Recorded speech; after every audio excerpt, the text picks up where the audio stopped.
How to fix Claude AI error loading chat? Here are some quick fixes you can try. First, refresh the Claude page. If you're using the desktop app, completely close it and open it again. Sometimes a simple refresh can fix temporary connection issues. If the error only appears with one conversation, try opening a new chat. Very long conversations or chats with large file uploads can sometimes have loading problems.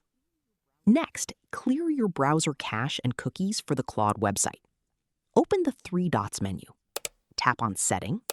Go to Privacy and Security. Tap on Delete Browser Setting, and from the menu, tap on Delete from this device.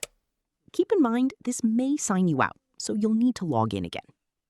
You should also check your browser extensions. Temporarily disable ad blockers, VPNs, or other extensions that could interfere with Claude. You can also test Claude in an incognito or private window. If Claude works there, an extension or browser setting is likely causing the issue. Finally, try a different browser and check Claude's official service status if the problem continues. If there's a server-side outage, you may simply need to wait until the service is restored. So refresh the page, clear your browser data, disable conflicting extensions, try another browser, or start a fresh chat. That's it. These steps should help fix the Claude AI error loading chat problem.